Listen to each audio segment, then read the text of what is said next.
Welcome to Talking Feds, a roundtable that brings together prominent former federal officials and special guests for a dynamic discussion of the most important political and legal topics of the day. I'm Harry Littman. All last week, the prohibitive frontrunner for the Republican nomination for president deployed his signature strength of acting like a jackass and getting away with it. Donald Trump showed up in the courtroom for the second defamation suit brought by E. Jean Carroll and proceeded to thumb his nose at Carroll, the judge, and for good measure, the jury. He repeated the defamation of Carroll in out-of-court press conferences and then finished the week with an awkward mental lapse, blaming his Republican opponent Nikki Haley, whom he apparently confused with Nancy Pelosi, for the events of January 6th. But there was no way to deny Trump's electoral dominance. He racked up a decisive victory in Iowa over both Haley and Ron DeSantis, whose once promising candidacy appears to be on its last legs. And the endorsements of relatively respected members of the Republican Party, like Senator Tim Scott, began to roll in, while exit polls suggested that a large and growing fraction of his supporters continue to buy into the big lie of Trump's having won the 2020 election. Trump's outsized influence on the Supreme Court looked poised to pay more dividends as the court considered a case that had the potential to unravel decades of administrative law and transfer swaths of authority over important aspects of U.S. citizens' lives from Congress and administrative agencies to federal judges. To analyze the rapidly moving parts in the legal and political systems and assess where they leave the campaign and the country, I'm really pleased to welcome three great returning guests, prominent commentators, and Talking Feds stalwarts all. And they are David Frum, a staff writer at The Atlantic and the author of 10 books, most recently Trumpocalypse, Restoring American Democracy. He's been active in Republican politics since the 80s, and he served as speechwriter for President George W. Bush from 2001 to 2002. He also chaired the prominent center-right think tank Policy Exchange from 2014 to 2017, and he spoke perhaps the most pithy and memorable line in Talking Feds history, and a free Talking Feds mug for anyone who identifies it. You can just use the questions line. Great to see you, as always, David Frum. Thank you. Bill Kristol, the editor-at-large at The Bulwark and its founder and director of Defending Democracy Together. Bill founded the Weekly Standard in 1995 and edited that very influential magazine for over 2 decades. He too served in senior positions in the Reagan and George H.W. Bush administrations. He's the host of the excellent video series and podcast, Conversations with Bill Kristol. And Bill, I want to add, having just listened to it in preparation for this, there's the Bulwark podcast that you do with Tim Miller. That's a weekly thing as well, which I think is really becomes essential listening as we come into the campaign. Is that a whole separate Kristol product? That's a whole separate product, and we've just been doing it a few weeks, and I'm glad you've discovered it, and thank you for the kind words about it. It's good to be with you, Harry. It's excellent. Okay. And Congresswoman Mary Gay Scanlon. Congresswoman Scanlon represents Pennsylvania's 5th Congressional District in the House of Representatives. She serves on the House Judiciary Committee, lucky her, and the House Rules Committee. Prior to her election in 2018, she served as an attorney at the Education Law Center and as co-chair of the Voting Rights Task Force of the Association of Pro Bono Counsel. A pleasure to welcome you back to Talking Feds, Congresswoman. Thank you. All right, let's start with the defamation trial, the second one, brought by E. Jean Carroll against Donald Trump. Unlike the last one, Trump attended most of this one, or has so far. We're in the middle, and he still is rattling sabers about testifying. We'll see. My vote is no. But he subjected the courtroom and the country to a remarkable display of immaturity and petulance, doing everything short of shooting rubber bands at the judge. But, he went to the trial when he could have gone to New Hampshire events. Obviously, he appalled everyone who knows courtroom etiquette. But on his own terms, what kind of week was it for Trump? Those events in court are kind of an inkblot test for Trump watchers to test your basic theory of the kind of human being he is. So some people will look at that behavior and see obviously a very nasty and vicious, but fundamentally rational actor who took a risk in a courtroom in order to make a political point in hope that it would do some good for him on the campaign trail. Other people will look at it and say, this is proof that Trump is actually fundamentally not a rational actor, that he has impulse control issues, he's subject to oppositional defiance disorder, and he just, even though it may cost him a lot of money, he could not control himself. I'm not going to cast a vote at the moment as to which of those theories I think is right, but understand that's what we're talking about. No, totally fair. I mean, do we go to the DSM-5 here or political analysis? I think that's right. And it's just so, as someone who's been in a courtroom, it just makes you cringe to see someone acting that way in front of a judge, in front of a jury, knowing that it is not going to advance that case, but frustrating as well, because anyone else would have been tossed from the courtroom. Of course, anyone else wouldn't have so much incentive to act like a complete idiot.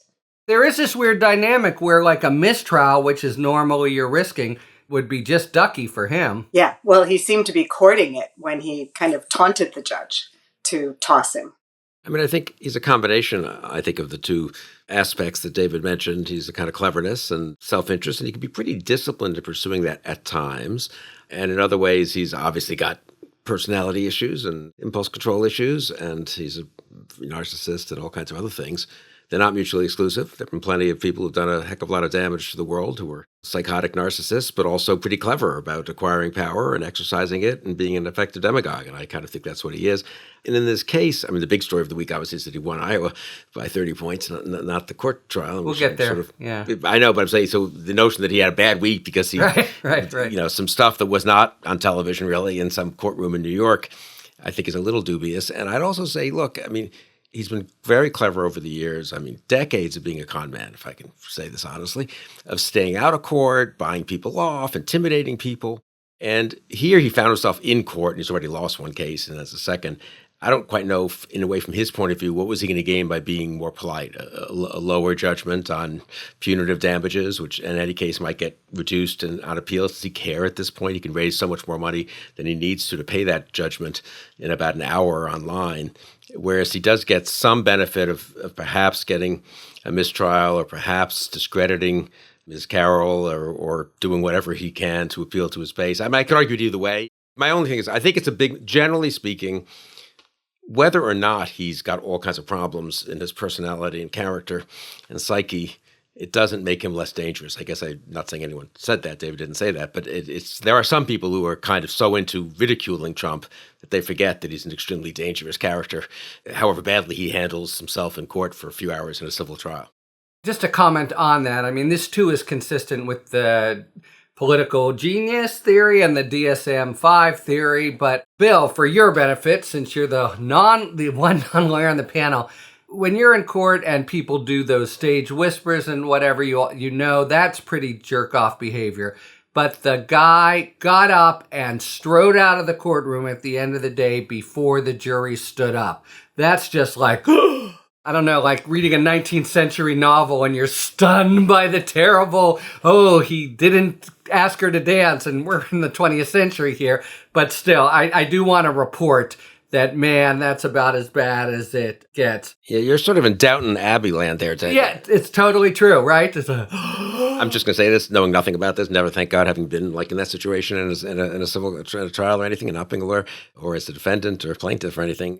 I mean, people are asked about that. So, well, he's a former president of the United States. He doesn't have to sit for some jury, right? I mean, it's the degree to which the courtroom, very important and defensible and important to a civilized society, rules of courtroom behavior. I'm not minimizing them. The degree to which they don't necessarily have, political impact beyond we shouldn't forget that. I have a question about something Bill said that, and you may know the answer to this. I certainly don't. Can Trump raise money to pay a punitive judgment? I know that he can raise money, and there are ways that legally he can shift that to pay legal fees, and there are ways he can do it illegally. But can he actually pay a punitive judgment with money that is raised for some kind of campaign purpose, or will he need to set up a Patreon or something like that? I think it's an FEC issue. There might be something special about punitive damages. He has a legal fund and an election fund. Then he has all these sharing agreements with 90-10 split between the legal. I mean, it's really unbelievable what he's getting away with. If we had a functioning FEC, he might not, but we don't. So, especially when you consider that's his only income generation, right? His whole business model is bankrupt. But it is a good point, David, because something's wrong with the punitive damages model if you can just mint money with a couple hours of fundraising. Right. And certainly that's addressed, like insurance companies won't pay punitive damages because it's a punishment. There's always an explicit requirement for that. Just going back to one thing you were talking about, was this because he has no impulse control? Was it actually more Machiavellian? What I think it did go back to his performance there is his undermining of every pillar of civil society and democracy, whether it's court decorum, whether it's the press, whether you leave office when you've been voted out. But it's just more of that same disrespect for the things that are supposed to keep civil society together. Is that his appeal, or is his appeal that he does that and gets away with it? Because, he is this, in a way, a kind of like 12-year-old fantasy of transgressing rules and not paying the price, which he's certainly done so far. Let's just focus for a second on the person at the center of this, E. Jean Carroll, who's really been in the ringer. Alina Habba, Trump's lawyer, got, I think, properly castigated for doing a really lousy job. There were points she could have scored that she didn't. But E. Jean Carroll, how did she come off from this second traumatic week, but this one actually in the presence of her former assailant?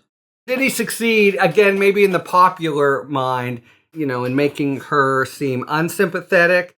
It's an impossible question to answer because we are in the realm of those philosophical brain teasers where the person who can cure cancer is tied to the railway track and there are 3 orphans in a streetcar. Look, what a competent lawyer does in a situation like this is takes a big bucket of icy water, throws it in the face of the client and says, if you ever speak about this again, Yes. Next time I hit you with the bucket. I don't throw the pail of water in your face. And I'm going to go into that room and you're going to sign the paper and this is going to cost you some money, but it'll be only single millions of dollars, which for you won't be much. And that's it. That's what a good lawyer does. Now, the problem is, so when you're Trump's lawyer, you can't do any of those things. So what do you do?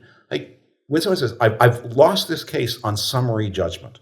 I've already been adjudged $5 million of damages. All I have to do to not pay $100 million or $200 or $5, who knows what it's going to be, is glumly accept the outcome and sign the paper and pay the check and not look back. Like, how does a lawyer deal with that? I think we all know it was Mike Murphy who said in the 2016 campaign that teaching Trump to behave responsibly is like teaching Charles Manson to foxtrot. He can do a step or two, but in the end, he will put a pencil in your eye because he's Charles Manson. Well, I think in some ways you're right. I mean, a lawyer is going to tell a client who's lost the summary judgment to behave and settle this thing and get out of it. But that's not how Trump litigates. He never has. He's always going for the longest possible game. And he fires the lawyers who tell him the truth, and gets the Alina Habbas, who he met at some party or something, yeah. Right, but he tortures the opposition. He just keeps going, and often they go away because it's just too expensive to keep going. Now, he's in a slightly different field here, and he's got people who are principled and worked up about this case, and they may just keep going toe-to-toe. David, let me come back to you, because after the first trial, you tended to doubt it would move the needle at all. So I just wonder, let's say there's a plaintiff's verdict with a very big punitive damages component, a 10 million compensatory and up to 100 million. I think constitutionally it'd be hard to go much bigger. Would that move the political needle at all? Or do you see this as in the class of cases that Trump haters, will jump up and down about, but it's not really a factor in the broader country? I just want to be clear what I mean when I say things move or don't move the needle, which the theme I keep coming back to is there was a saying in 2016, LOL, nothing matters. And I always disputed that. I thought, no, it's not that nothing matters, it's that everything matters. There's just a lot of everything. And so there's not going to be some aha moment where the villain is unmasked and That's as we now know, the one in that movie, The Face in the Crowd, the Elia Kazan movie about the demagogue. The one untrue scene is the ending, where the demagogue says something disparaging of his viewers on the camera, and that's it. The America wakes up and realizes it's been had. As we now have seen, that might have made a little bite out of the guy's career, but it wouldn't have done much damage because there's this cumulative weight. I mean, what has to happen for America to be saved? We have to move about 4 or 5 points of public opinion in the presidential election and 1 or 2 points of opinion to elect a House of Representatives that will stand by America's allies instead of betraying them. And that's it. I mean, you don't have to get your crazy uncle to say, you were right and I was wrong and I apologize for wasting everybody's time at Thanksgiving. You just have, but it's this giant mass. I think we should think of this as like one of those, I forget which non-American sporting event it is, where the people form the line and like push and shove back and forth and nothing seems to happen until the line breaks. Red Rover. No, I don't think so. Yeah. Okay. I don't know whether it's rugby or New Zealand football or one of those games. That's what this is. It's a contest of mass upon mass. And so every one of these events adds, if there were bad economic news, that would add a little mass to the pro-Trump side. When there are these decisions, that adds a little bit of mass to the anti-Trump side, but it is a contest of mass upon mass. No one single event is the breakthrough event. It is the cumulative weight of people saying, this is too much, including a lot of people who may like Trump and still think, that was one thing too many. I need a break from this. Obviously, my colleague Sarah Longwell and I, we tried a lot to move those 2-3-4% of swing voters, and I think we did have some success in 2020. And I think it is true that they don't like the kind of classic Republican-ish, much more willing to excuse Trump than any of us on this call, but still made uncomfortable by aspects of his behavior. This is another aspect of the behavior that adds to the scale in some way and maybe makes a little difference. On the other hand, I mean, it's still appalling how little difference it all makes. And I mean, so as we speak on this, record this on this Friday, on the 19th, Tim Scott's about to endorse Donald Trump. Tim Scott, who's a decent human being. I know him. Mary Gay certainly knows him, and senator from South Carolina. And anyway, he's going to endorse Trump in New Hampshire just to make sure that Nikki Haley doesn't get the upset that she probably won't get anyway, but she has some outside chance at, and outside chance that therefore, if maybe not beating Trump, but at least creating some speed bumps for Trump on his way to the Republican nomination, and which is kind of important to create as many speed bumps as possible, kind of for the reason David said. Every primary where there's a chance to vote against Trump means a few more people will be accustomed to voting against Trump, et cetera, et cetera. Anyway, Tim Scott, just for political reasons, is going to endorse. That tells you everything, right? Tim Scott watched that, is aware he was busy keeping the government open. He wasn't really busy keeping the government open, but he was busy this week in Washington, I suppose. But nonetheless, it didn't deter him. So, I mean, the degree to which people are not reacting to things that 10 or 20 or 30 years ago would have been they would have been appalled by. And the degree to which, and he's not going to be criticized. And even the coverage of him today, I'm now just annoyed having read some stuff online, is all very kind of understanding. Well, maybe he'll be the VP pick. And, he didn't really get along with Nikki back from South Carolina in 2010. And Scott's, he has ambitions within the Senate to maybe move up. McConnell's going to move on. And you got to be kind of pro-Trump these days to move up. There's no sense of, this is really bad. This is terrible. You are one of the 49 Republican senators. You're one of the very few people in America who has some chance, marginally, to affect what Republican voters think about Donald Trump.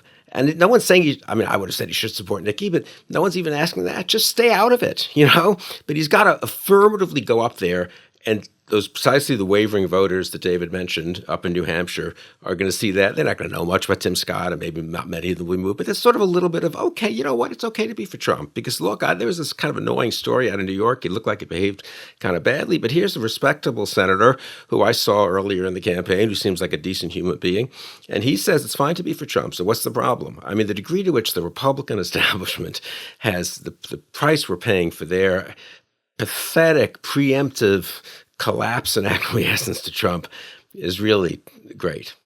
Enough of my rants. You guys can go back to talking about the law now, but I'm just, No, it's so true. Look, actually, this is the best segue to story number one, and let's use it. I do want to say we've got a really high bar going now with Downton Abbey, Elia Kazan, Jane Austen. I think we should all really try to keep it up and get a lot of really good, distinguished references in there. So where to start? I mean, you framed the whole meta issue of the week and the year. Let's go down a little bit to some of the details. Okay, so huge victory. I mean, you called it, I think, a landslide, Bill. Let's keep with Trump. Did he do better, worse, or about as expected? And are his odds of being the nominee different from Monday morning before the caucuses? It would have been better if he had gotten 48% than 51%. It would have been better if Haley had gotten 21 and DeSantis 19. She would have had second, but I don't think it changed much. The good news is, 51% in a low turnout Iowa caucus isn't so terrific for someone who's kind of quasi-incumbent. Incredibly low, right? We're talking 100,000, very, very, very few. 40% lower turnout than 2016. So it's not like, it's apples to apples comparison there to the same kind of caucus rules and so forth. Worse weather, I guess.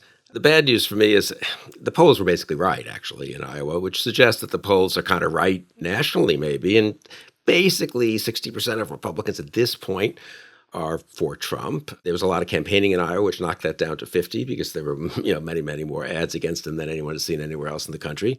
And New Hampshire is a less favorable landscape for him in terms of the demography of New Hampshire, so to speak, and also that undeclareds, independents can vote and are accustomed to vote there, and there are a lot of them. But I talked to someone who does this kind of stuff for a living. If you just transpose the New Hampshire electorate to Iowa and assume the natural split, so to speak, is 50 to 20 at this point, which is the 50%, 20%, it probably is more like 40-30, 41-29 in a kind of in New Hampshire, with the differences in numbers of evangelicals, more independents voting, a little higher, better educated and younger state. And that's kind of what the polls are showing now in New Hampshire, is kind of Trump plus 10-ish, 10, 12. And I wish Nikki has I hope she can get momentum over the weekend. That happens sometimes in New Hampshire. But to Trump people, this is where despite being a crazy person in many ways, the campaign's been pretty disciplined and pretty effective. And rolling out the Tim Scott endorsement tonight, Friday night, before the New Hampshire primary is not nothing and is pretty well done. And they kept it kind of quiet, and now it's totally is going to dominate the news cycle, at least until Saturday. And final point, I think Nikki, the insurgents who tend to do well in New Hampshire and come from behind tend to be risk takers and sort of real, they can really grab the spotlight. McCain's the greatest instance, and I was close to John. So, that for me, that's so memorable in 2000. But even Gary Hart in 84 against Mondale, if you want to go back to ancient history. Haley's been running as if she has to she's like doing okay, and she has done well. She had a pretty, of all the candidates except for Trump, she had the best 2023, I guess, right? But she's sort of cautiously hanging on to a decent second place instead of really giving the sense of urgency and drama. And I'm going to do 8 town halls, and I'm going to debate anyone, any night. And I'm renting a hall, and I dare Trump to show up. And here's whatever stunt you want, but something to kind of convey the sense of drama and urgency. That's really not her style. Yeah. Clinton 92, right? Everything's on the line. You actually said that you didn't see this as a death knell for Haley, but she was third, and we maybe even get to the fairly weak candidate who was second. I wonder if Mary Gay and David see her as actually in the mix, or it's just a sort of temporary stay on the stage. What I did see after Iowa was more of the collapse of the last standing Republicans, people falling in line. And I found that disturbing, as a show of momentum or whatever. What I really liked about Iowa is that 2 of my Rules Committee colleagues, Chip Roy and Tom Massey, spent the week out there. And so we didn't have them in the Rules Committee. And our meeting was about 2 hours shorter as a result. You had a very myopic week, didn't you? I did. Yes. Let me broaden it a little, David. Is either DeSantis or Haley, going anywhere, including to vice president? You may have seen a story where Trump allies are warning him against Haley, etc. Or is this their last hurrah? The fact that we're talking about Haley at all is a remarkable statement about what happened to Republican hopes. And because Haley was never anyone's idea of a real plan. The real plan was Governor DeSantis, governor of one of the most important states in the country, backed by $200 million, backed overwhelmingly by Fox News. There were 2 years there where Trump could not get a phone call into Fox News, while DeSantis was depicted as the conquering hero of all Republican hopes. And the complete collapse of that campaign, driven, I think, Above all, one would like to think it was driven by the stupidity and smallness of his issues that, you're running. But actually, it seems to be driven by the repulsiveness of his personality, where you're the governor of Florida and you run for president and you can't get members of your own state legislature to endorse you. Neither senator from your state endorses you. It turns out that no one in Florida likes you. And there was this line in Politico that said that Trump has announced that Jeff Rowe, who was the campaign manager, will not be considered for a role in the Trump campaign. And I reacted, yeah, because he can't be reach for comment on his yacht off the coast of Belize. I mean, this is like the biggest transfer of wealth from gullible Republicans to unscrupulous operatives, maybe in the history of the world, bigger even than the Jeb Bush campaign. But what happened there? So now we're scrambling for the plan, and as everyone has said, that the idea that you would take Nikki Haley, the most dutiful, obedient, non-risk-taking person, say you run an insurgent campaign.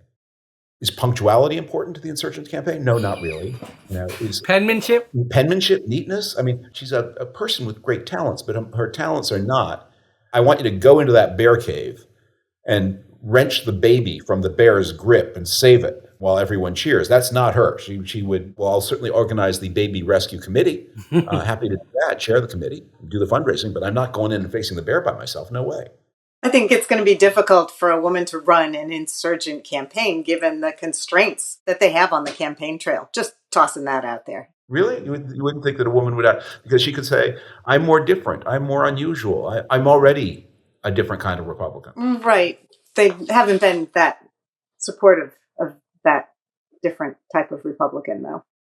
One of the things I always feel, and this is maybe revealing here the story of my personal life failures. But could you align it with some classic work of literature? Surely.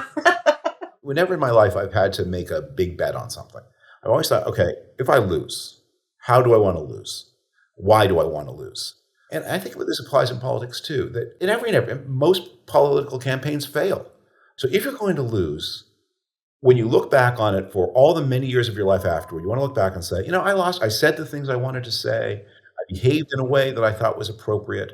I treated people the way I thought they should be treated. I certainly made the best case for what I believe. And that's what is really lacking, is that when this campaign is over, both DeSantis and Haley will look back and say they lost in a way that they will never be able to be proud of. I mean, I think this goes down the middle to Bill's comment about Tim Scott and, people who will be falling into line. But the big figure that we've left out so far is the electorate. One of the findings from the polling in Iowa was about 2/3 of the voters either believe President Biden wasn't legitimately elected in 2020. Fewer than 1 in 10 Trump voters said Biden's win was legitimate.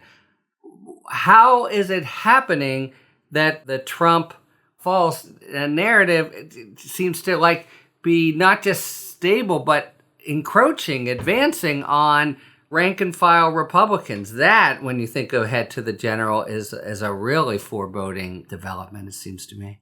But isn't that part of the same? I mean, that's part of the Kevin McCarthy's and the leadership not leading, letting Trump control the narrative and then backing him up.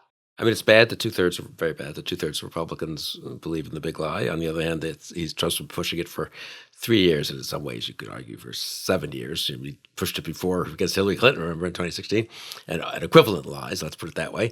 And I always, the voters are not good on the Republican side, to be honest. They're at least, now, incidentally, bracket this, on David's point in a general election, it suggests that there's some number of Republicans who are available to be gotten for a Democratic presidential nominee against Trump because they're uncomfortable with certain key aspects of Trump's message and persona, such as the big lie, not just trivial things on the side. But again, the elected officials, a majority of Republican senators and a majority of Mary Gay's fine Republican colleagues in the House have endorsed Trump. Now, not in 2016 when he was a businessman, he was a loudmouth, he was a jerk, but come on, we need to shake things up a little. Not in 2020 when he was an incumbent, what were you going to do? After January 6th, after everything, after the indictments, after E.G. and Carroll, whatever you want, after all these things, they're happy. They're out there. They're endorsing it before a vote was cast, or in the case of Tim Scott, after, a few votes were cast in Iowa. It's hard to blame the voters. Everyone, they look up and it's their member of Congress and their senator who's endorsing Trump. It's really, the capitulation to him has just been appalling. Sounds like both you and Congresswoman Scanlon find most deplorable the reaction of Republican elected. Is that fair? I find that, having been in the Capitol on January 6th, seeing members who were sworn in 3 days earlier on the same ballots that they were then saying should be thrown out because Trump said they should be thrown out, and who since then, you can always tell the ones who know better because they don't say the election was stolen. They say, well, my constituents have questions. So they just they just skirt around it, and it's really disturbing. And to see in the last couple of weeks, all of the House leadership, kind of one after another, maybe led by the gentlewoman from New York, who also has some ambitions here. It's tough to see. Representative Scanlon alluded to Elise Stefanik, who worked for me. I was chairman of directly for me, but on a foreign policy project I was chairman of right after the Bush White House, which she had worked in. And I knew her. I helped her a little bit her first campaign in 2014. She was a moderate, forward-looking Republican, supported by people who wanted to move on, kind of, and reorient the Republican Party to the 21st century and all this. And I remember when she switched, basically, in 2019, really, during the first impeachment. And I remember friends saying, God, I can't believe Elise is doing that. It's just going to ruin her, ruin her future. I mean, it's embarrassing and stuff. And I already had learned enough at that point to say, I don't know. Are we confident that this is going to damage her? Are we confident? And here she is, right? Number 3 or 4 in the House leadership. I think a leading candidate to be Trump's VP. And she's paid a tiny price in terms of respectability in some circles, but not that many, actually, honestly. So there's been very little price paid for being a pretty abject Trump apologist, excuser, sycophant is really striking to me. I remember just one last, when Sarah Sanders was White House press secretary, I guess that was 2017, right at the beginning, right? And she was the one who was making up the crowd sizes. It was just embarrassing, right? And I remember I knew people who knew her from Republican circles before that. And she was kind of, okay communications person. And it's like, God, can you believe Sarah's doing this? And now she's governor of Arkansas. People have done well by being on the Trump bandwagon. There's a ton of money. There's a huge amount of institutional support. There's a huge media ecosystem. And we shouldn't kid ourselves. That's what makes it dangerous, incidentally. If it were Trump and a few wackos sitting around. And then the establishment capitulates. And so then they have the kind of core people who are with Trump, and then they have a whole lot of hangers-on, establishment types who give it a certain veneer of respectability. This is why it's so dangerous. So we all know the stories of how when an authoritarian system arises, there are all these people who, before the system seemed like normal politicians, and then they end up working for the worst figures in human history, and you think, how could that happen? And that makes you very pessimistic about human nature. But let's flip it. Let's look at the bright side. When authoritarian regimes collapse, there turn out to be all kinds of people who used to work for the authoritarian regime who make perfectly respectable public servants in the new reform system. Because the fact is, most people aren't very brave.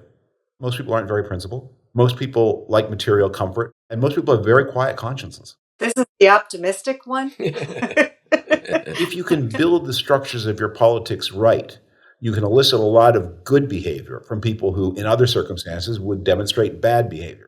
Not to make an overly dramatic example, but in the 25 years after the creation of the West German state, that you would consistently unmask one after another respectable member of West German society had been a former Nazi.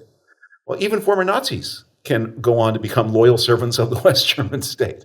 So when and if we get out of this, we'll be amazed at how many people who are very respectable figures in politics 30 years from now started their career as, bouncers and bully boys for Turning Points USA. And then if we can create a society where they can go legit, they'll go legit.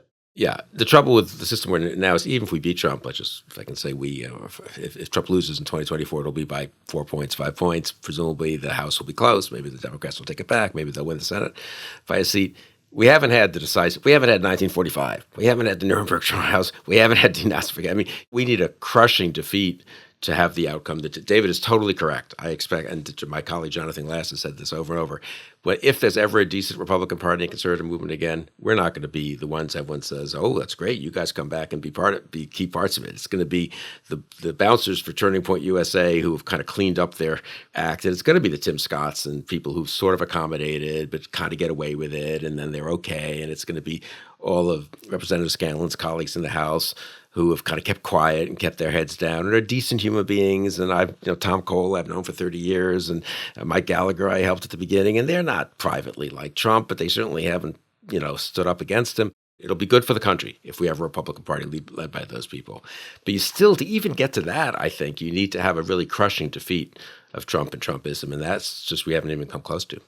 I just had a really interesting conversation with Ann Applebaum. There was a surprising victory of the Democratic coalition over the autocratic party that'd been in power for some 8 years in Poland. But they remain. So this is definitely in the we should have such problems category. But if the 4 or 5 point victory happens, there'll still be, the Stefanics and maybe even the Donald Trumps of the world who are sticking around and are able to command some of the same people, maybe as many. Let's do a closeout here. I think about this, and I tend to be sanguine, but I think it just might be my constitution. But I think, okay, who really is the guy or woman who voted for Biden in 2020 who will say, now in 2024, I'm going to vote for Trump? And I found hard to identify. But part of the exit polling, we think of the, non-college educated white crowd, but he's getting more of the college educated, including, with some people in the Republican race who you could imagine appealing to them. That struck me as worrisome. I wonder why that would be happening. I'm always thinking of it more in terms of people just being exhausted. That Biden voters, we came out, we tried to stop this once, we tried to stop it twice. Nothing's working. I'm tuning out. So I don't know where that plays into things. College students, let's look at history. 4 years ago, they were, worried about going to the sophomore prom or something at high school. So I do think talking with folks is important just to help them know what's at stake. Well, Representative Scanlon comes from a state where Josh Shapiro, Democrat, won the governorship by 15 points in 2022, admittedly against a particularly bad Republican candidate, but even so. Yeah. And Democrats did better down ballot. Michigan, obviously very similar. They actually swept everything in Michigan. Fetterman won by not even that close a race at the end, right? And so, it's hard to disentangle all the different things, obviously, that are going on. The good news is I think the right Democratic candidates with the right kinds of campaigns, there's an anti-MAGA majority in the country. It's not as big a majority. Of course, there always has been. The question then is how many grievances and problems and missteps are there by the anti-MAGA majority or by the particular candidates that are put up, or just fair or unfair, and being an incumbent creates its own problems as opposed to being a challenger and so forth. I do think, Biden is just not a strong candidate, and being an incumbent's tough. And I was in the George H.W. Bush White House, and he was a good president, and people get tired of it, and you blame me for a lot of things, and you're the incumbent, and he wasn't a good candidate, particularly just a good president, and you lose. And so I worry a lot about that. The truth is the same economy, Whitmer and Shapiro, who were both, Whitmer was an incumbent, and Shapiro had been AG for 8 years, right? They were kind of incumbents. They seem to survive, inflation, but Biden gets blamed for it. Maybe it's communication skills, maybe it's, I don't know what, but he's done a fair number of things pretty well. He has the approval rating of someone who, with interest rates should be 12%, and we should have lost 3 countries to communism by now. We haven't done as much in Ukraine as I would like, but we're still done the right thing. And the Republicans want to do the wrong thing. And I don't know, they just seems to get no credit at all. So Jimmy Carter, yeah, but except with a good record. Biden has all the problems that were pointed out. Presidents have to be, since the invention of television, since the collapse of the old complex party systems, presidents have to be their own advocates. That wasn't true in 1880. It wasn't even true in 1940 maybe, but it's true now. And if the president, for one reason or another, can't be his own advocate, and Biden really seems unable to be his own advocate, and maybe he never was good at that, and he's less good now than he used to be, then his case goes unadvocated. It is weird that I salute John Kirby for his incredible work, and he has been very eloquent on a cause that is very close to my heart, which is the defense of the state of Israel's right to defend itself. But no one voted for John Kirby. I would. Maybe someday somebody will. I hope they do. But as yet, no one has. So he is the person who is out there every day, and the president is absent. And it really matters on Ukraine. We are heading toward the 100th day of the House Republicans' embargo on Ukraine aid. President Biden asked for his package on October 20th. We just passed the 100th day of the captivity of the Israeli hostages, and Speaker Johnson brought a candle, which is always a thoughtful hostess gift. But really, if you can write a check for $13 billion and you bring a candle, what kind of guest are you? I think it's January 26th will be the 100th day of him saying, how about a candle, Israel? And how about not even a candle, Ukraine? And meanwhile, this thing sits. And where is the president on? I mean, where would Ronald Reagan be? Where would Bill Clinton? Where would Barack Obama? He could be very effective. He didn't necessarily move public opinion, but he would be out there every day hammering at these people and hammer them in a rough way. The thing that the Republicans really hate most is when you say you're doing Putin's bidding. And maybe they're not literally doing Putin's bidding. Maybe Putin hasn't bid, but make it uncomfortable. They're telling people false stories about Zelensky's mansions in Palm Beach. It's the Trump family that has the corrupt, foreign donated mansions in Palm Beach, not just the head of the family. Go after them. But Biden can't do it. And so these things get unsaid, and it matters in a presidential year.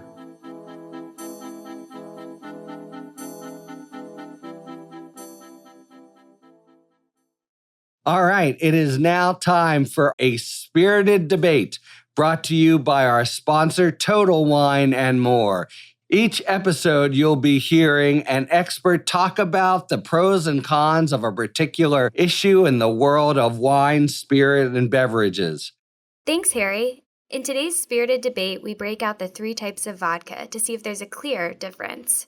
Vodka is typically a colorless, flavorless spirit, served neat and freezer chilled. Simple, right? But long before the shot glasses are topped off and toasts are shouted, there's a fermenting process. For vodka, that process involves distilling an organic base like barley, rye, wheat, even potatoes or corn to make one of 3 types of vodka: plain, flavored, and infused. Rye can add a heavier texture and spice. Barley may be a little lighter and mild, while potatoes can add a creamy mouthfeel.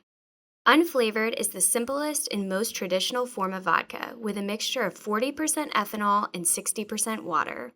Flavored vodka has recently become extremely popular, adding flavors that range from fruit to dessert-inspired options like chocolate. A charcoal-filtered vodka provides a smoother taste, perfect for creating a chocolate martini that tastes as great as it sounds. Lastly, there's infused vodka, also known as botanical vodka, where the distillers infuse the vodka by adding ingredients like herbs, flowers, spices, and fruit, which are steamed into the spirit during the distillation process. It's an excellent choice to dial your drink in any flavor direction you want. The best part of them all is that you don't have to travel the world to find the greatest vodkas. Your local Total Wine & More has a large selection of every type and flavor, so all you have to do is clear out a little extra room in your freezer. So find what you love and love what you find, only at Total Wine & More. Cheers! Thanks to our friends at Total Wine and More for today's A Spirited Debate. All right, much more about Biden and Ukraine coming in the next few weeks. I wanted to just spend a few minutes on it's one of these classic Supreme Court cases that are very picayune, arcane in the facts, but could have huge consequences, and that's the case that involves the potential overruling or huge scaling back of the Chevron Doctrine. And I guess I wanted to start with you, Bill, to get your sense of why, even though you're the one non-lawyer here, because Chevron, which has been the paramount administrative law case for over a generation, you can't overstate its importance, was originally championed by Republicans in the mid-'80s. I remember an influential article by Judge Ken Starr. And now it's on the hit list, and you think that if they do overrule it, it's going to be champagne time again at the Federalist Society. What's the status of the Chevron Doctrine, and why is it fallen into such bad regard among purist Republican thinkers? So I was a grad student in political science and did a little con law and actually amazingly took an administrative law course. I don't quite know what I was thinking at Harvard Law School because I was interested sort of it raises interesting, more theoretical issues of separation of powers and the administrative state and the kind of serious issues.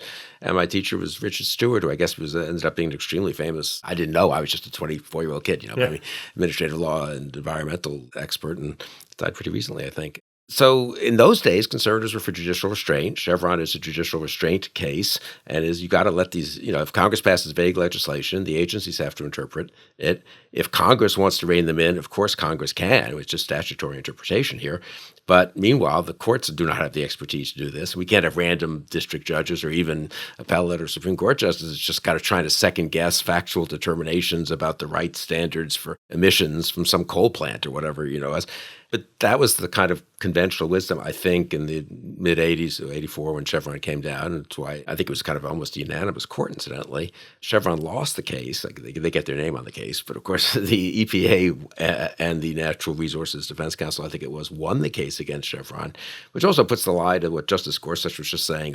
Well, the big guys, Chevron just lets the big players win. Really? Chevron lost into the Chevron case. Anyway, long and short, originalism, which I was friendly to at one point, turned out to be a doctrine where judges get to invent their own version of history to overrule administrative agencies. Conservatives are now in favor of that, and so they don't like Chevron. There were some legitimate questions. I think Scalia did change his mind about it a little bit over the years and so forth, and didn't he say a few things in the early 2010? But I think maybe it could have been narrowed down a bit, but the hostility to the administrative state has gotten so out of hand. And I say this as someone who, I think like David, had a lot of, kind of free market complaints and still do about agency capture and, all kinds of regulatory issues. But fine, let's address those through Congress and through legislation. But the idea that the courts are now going to be liberated to kind of randomly decide things at the district court level, incidentally, is not a good thing. I don't know. Does everyone assume, you guys follow this more closely than I, that the Supreme Court is going to basically very radically redefine or reinterpret the standards of judicial oversight and the Chevron Doctrine? At best. I'd like to believe that this is more complicated than the Federalist Society says. When Republicans win a lot of presidential elections and aren't powerful in the judiciary, we agree the president should make regulatory policy. And when the Republicans can't win presidential elections but do dominate the judiciary, we think the judiciary should make regulatory policy. I'd like to believe it was more complicated than that, but I don't think I do. Yeah, and we've seen a lot of similar efforts coming through. I sit on the ACAL committee, so we've seen a lot of bills coming through Congress that are talking about the hostility towards the administrative state. Every argument starts with these unelected people are controlling your lives. But then we end up with these bills where we have members of Congress who are auto dealers and lawyers, God forbid, who want to make policy about how many parts per million of a certain chemical should be in our drinking water, or what kind of drugs we should allow to be sold in the country, or just, all these super technical things. So just as a matter of having a functional country, we can't claw back all of this. It's just impossible. Convulsive shock to the legal system is how the SG put it. I think Kagan made some very good points here, that you're just taking expertise out, and why would you do that? Okay, we'll see how that goes. But in answer to Bill's question, I think it's Chevron's in, big trouble. We just have a minute left and a great and too fast conversation, but we can still do our final feature of Talking 5, where we take a question from a listener. Each of us has to answer in 5 words or fewer. And today's comes from Trump's tour de force in the defamation trial. We saw Trump acting like a spoiled, delinquent third grader this week. If you could go back in time and say or do anything to the third grade Trump, what would you say or do? 5 words or fewer, please. How about, here's a library card, Donald. Okay. Perfect wording. Okay. How about, leave the United States, Donald? You shouldn't torture that kitten. I'm sure that would have been very effective. And I'm on the Kristol plan too, a little more specific. A loving family in Russia. We are out of time. Thank you very much to Congresswoman Scanlon, David, and Bill. And thank you very much, listeners, for tuning in to Talking Feds. If you like what you've heard, please tell a friend to subscribe to us on Apple Podcasts or wherever they get their podcasts. And please take a moment to rate and review this podcast. You can also subscribe to us on YouTube, where we are posting full episodes, talking books, and bonus video content. You can follow us on Twitter at Talking Feds Pod, and you can look to see our latest offerings on Patreon. Talking Feds is a completely independent production, one of the very few. So if you like the work we do and are inclined to support the show, joining our Patreon is the best way to do it. And here's some news. You can now leave voicemails with your questions for me and our guests. Whether it's for Talking 5 or general questions about the inner workings of the legal system for our sidebar segments, all you have to do is call 727-279-5339 and leave a voice message. That's 727-279-5339. You can also still email us your questions at questions@talkingfeds.com. Thanks for tuning in. And don't worry, as long as you need answers, the feds will keep talking. Talking Feds is produced by Catherine Devine, associate producer Meredith McCabe, sound engineering by Matt McArdle. Our research producer is Zeke Reed. Rosie Dawn Griffin and David Lieberman are our contributing writers. Production assistance by Akshaj Turbailu. Our gratitude, as always, to the amazing Philip Glass, who graciously lets us use his music. Talking Feds is a production of Delito LLC. I'm Harry Littman. Talk to you later.